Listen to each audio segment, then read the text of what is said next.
पारंपरिक स्वाद या माझ्या चॅनलवर तुमचं खूप खूप स्वागत आहे। आज जे सूप मी तुम्हाला शिकवणार आहे त्याचं नाव आहे ब्रॉकली सूप। ब्रॉकली सूप हे करायला अत्यंत सोपं, फटाफट होतं आणि मुख्य म्हणजे अत्यंत चविष्ट आणि पौष्टिक असतं। तर चला आपण साहित्याकडे जाऊया। मी इथे ब्रॉकलीचे 150 ग्रॅम मी ब्रॉकली घेतली साफ करून, आणि त्याचे हे जे दांडे आहेत ना ते पण मी त्याचा चौकोनी असे तुकडे करून घेतलेत असे। आणि हा पूरा ब्रॉकली आहे ती अत्यंत टेंडर आहे। पहिली मी स्वच्छ धुतली आणि मग पाण्यामध्ये मी जाळीमध्ये ती घातली आहे, त्याचं पाणी पूर्ण निचरा झालेला आहे। आता मी काय आणि मग त्याच्यानंतर लागणारं साहित्य आहे, त्याला दूध लागतं, त्याच्यानंतर इथे मीठ आहे चवीला, ब्लॅक पेपर 3/4 टीस्पून आहे, 1 टीस्पून चिली फ्लेक्स आहे, आणि इथे मी इटालियन पास्ता सीझनिंग घेतलेला आहे, आणि दूध आहे, आणि 2 चीजचे स्लाइसेस आहेत। आता मी काय करणार आहे, हे जे ब्रॉकली आहे ती कुकरमध्ये घालणार आहे आणि दूध घालून त्याला 2 ते 3 शिट्या देणार आहे।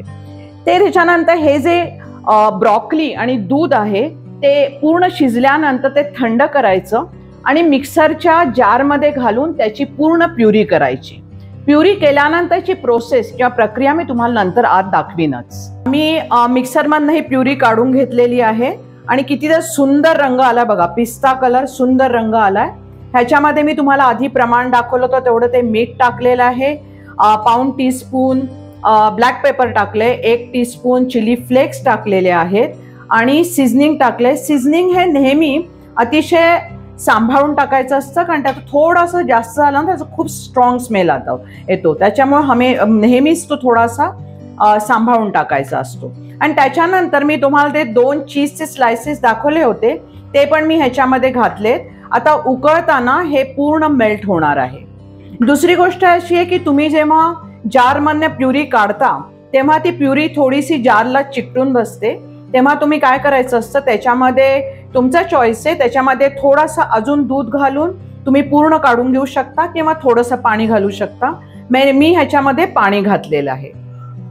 सूप किती सुंदर झालंय बघा, त्याच्यामध्ये पिस्ता कलर आला आहे, त्याची कन्सिस्टन्सी किती सुंदर आली आहे बघा।